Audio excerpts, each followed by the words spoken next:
আজ আবারও উত্তরবঙ্গ সফরে মুখ্যমন্ত্রী শুভেন্দু অধিকারী। নবনির্বাচিত মুখ্যমন্ত্রী হওয়ার পর এই নিয়ে তৃতীয়বার তিনি উত্তরবঙ্গে গেছেন। আজকে কার্শিয়াং এর একটি জনমঞ্চ থেকে প্রকাশ্যে তিনি বলেছেন যে আগামীতে উত্তরবঙ্গের উন্নয়নের জন্য একাধিক প্রকল্পের কথা তিনি ঘোষণা করে দিয়েছেন। এমনকি উত্তরবঙ্গের উন্নয়নের রোডম্যাপ যে বর্তমান সরকার তৈরি করে ফেলেছে সেই বার্তাও তিনি দিয়েছেন। আপনারা প্রত্যেকে জানেন আগামী 22শে জুন প্রথম নতুন সরকার হওয়ার পর প্রথম পূর্ণাঙ্গ বাজেট, এবং 18 জুন থেকে সেই বাজেট অধিবেশন শুরু হয়ে যাচ্ছে বিধানসভায়। এবং এই 22শে জুন যে বাজেট পেশ করা হবে সেই বাজেটে উত্তরবঙ্গের জন্য বড় চমক রয়েছে, সেই বার্তাও শুভেন্দু অধিকারী আজকে কার্শিয়াং থেকে দিয়েছেন।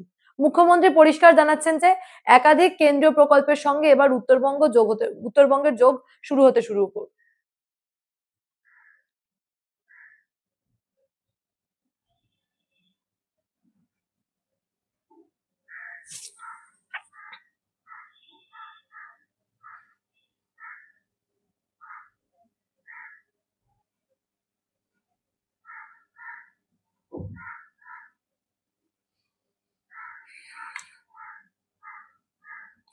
আজ ফের উত্তরবঙ্গ সফরে মুখ্যমন্ত্রী শুভেন্দু অধিকারী। নবনির্বাচিত মুখ্যমন্ত্রী হওয়ার পর এই নিয়ে তৃতীয়বার উত্তরবঙ্গে গেছেন তিনি। আজকে কার্শিয়াঙ্গে জনসভা থেকে প্রকাশ্যে উত্তরবঙ্গের উন্নয়ন নিয়ে একাধিক প্রকল্পের কথা মাননীয় মুখ্যমন্ত্রী বলেছেন। বিশেষ করে উত্তরবঙ্গের উন্নয়নের যে রূপরেখা বা রোডম্যাপ তা ইতিমধ্যেই যে নতুন সরকার তৈরি করে ফেলেছে সেই বার্তাও তিনি দিয়েছেন।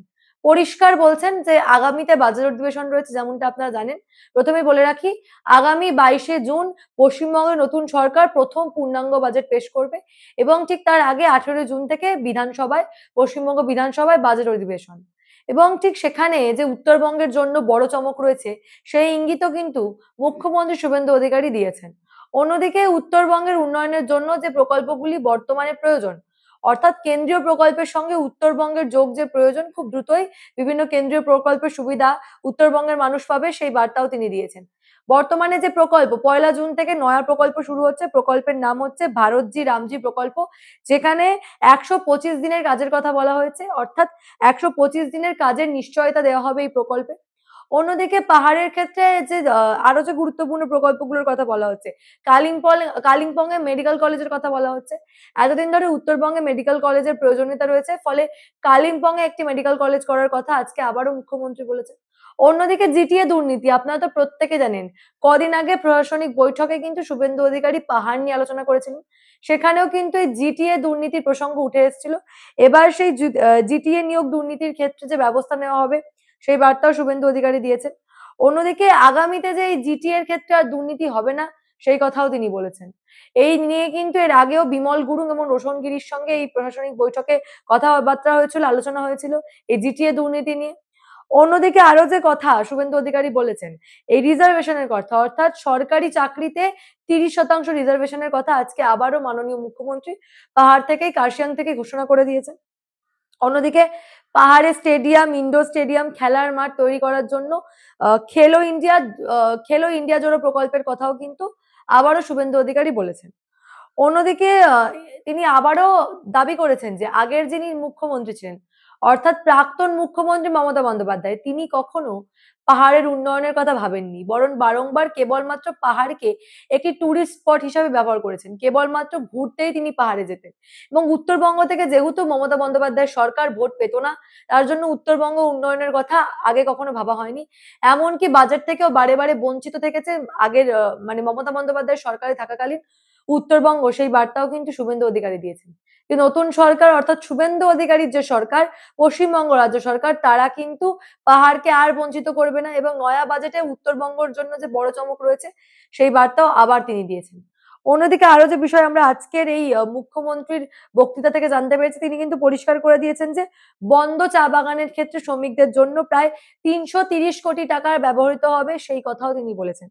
অর্থাৎ 330 কোটি টাকার কাজ করা হবে এই বন্ধ চা বাগানের শ্রমিকদের জন্য, সে বার্তা তিনি দিয়েছেন। অন্যদিকে পুলিশ, মমতা বন্দ্যোপাধ্যায়ের আমলে নাকি পুলিশ অন্যায়ভাবে বিভিন্ন গোর্খা বন্ধুদেরকে গ্রেপ্তার করেছে, অত্যাচার চালিয়েছে, এমনকি অনেক ক্ষেত্রে গোর্খা বন্ধুদেরকে প্রাণ দিতে হয়েছে, সেই বার্তাও তিনি দিয়েছেন। আগামীতে এই পুলিশের ক্ষেত্রে নতুন নিয়োগ হবে, অর্থাৎ পাহাড়ে যে সমস্ত শিক্ষিত ভাই বোনেরা চাকরি পাচ্ছেন না তাদের কথাও যে মুখ্যমন্ত্রী ভাবছেন সেই বার্তা তিনি আবারও দিয়েছেন।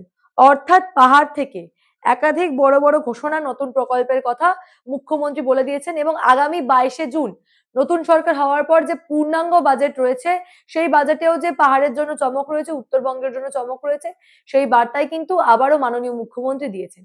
কি বলেছেন তার বক্তব্য আগে একবার ছোট্ট করে শোনাবো। मेरिटोरियस स्टूडेंट है, विवेकानंद मेरिट स्कॉलरशिप योजना के अंदर हम लोग करेगा। हम लोग युवा साथी जो है हमारी एडुकेटेड बेरोजगार नौजवान उसको नौकरी देने का भी काम कर रहा हूं ट्रांसपेरेंट तरीके से। जीटीए जैसे टीचर रिक्रूटमेंट में घोटाला किया है उस तरीके से रिक्रूटमेंट इस सरकार नहीं करेगा। थ्रू एग्जाम ट्रांसपेरेंट तरीके से हम लोग आपको एडुकेटेड यूथ को, हमारी ब्रदर और सिस्टर को हम लोग काम देने का काम करेगा।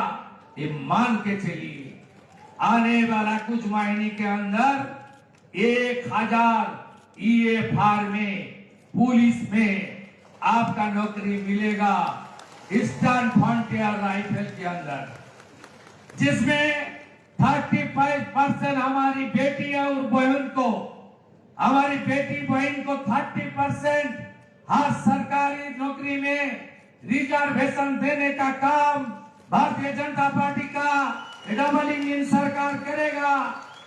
आप देखते रहिए कालिम्पोंग में मेडिकल कॉलेज, कासियांग का हॉस्पिटल का अपग्रेडेशन, ये सब हम लोग का प्लानिंग में है। অর্থাৎ পূর্বতন সরকারের আমলে বারংবার যে উত্তরবঙ্গের বঞ্চনার অভিযোগ উঠে এসেছে, বারংবার উত্তরবঙ্গ যে বঞ্চিত হয়েছে তা যে আর হবে না, আবারও পরিষ্কার করে দিয়েছেন বর্তমান মুখ্যমন্ত্রী শুভেন্দু অধিকারী। পরিষ্কার এই পাহাড়ের বা উত্তরবঙ্গের মানুষের পাশে দাঁড়ানোর কথা তিনি বলেছেন এবং তিনি যে কেবলমাত্র উত্তরবঙ্গ ঘুরতে যান না, অর্থাৎ উত্তরবঙ্গ সফরে তিনি যখন যান উত্তরবঙ্গের উন্নয়নের রোডম্যাপ তৈরি করার জন্যই যান এবং উত্তরবঙ্গের উন্নয়নের জন্য রূপরেখা যে ইতিমধ্যে বর্তমান সরকার, পশ্চিমবঙ্গ রাজ্য সরকার যে তৈরি করে নিয়েছে সেই বার্তা আজকে আবারও পরিষ্কারভাবে দিলেন মাননীয় মুখ্যমন্ত্রী। এখন দেখার বিষয় সত্যি সত্যি বাজেটে উত্তরবঙ্গের জন্য কোন বড় চমক রয়েছে। এ বিষয় নিয়ে আপনারা কি ভাবছেন? আপনাদের মূল্যবান এবং গুরুত্বপূর্ণ মতামত অবশ্যই আমাকে জানাবেন দ্য নিউজ বাংলার কমেন্ট সেকশনে এবং দেখে থাকুন দ্য নিউজ বাংলা।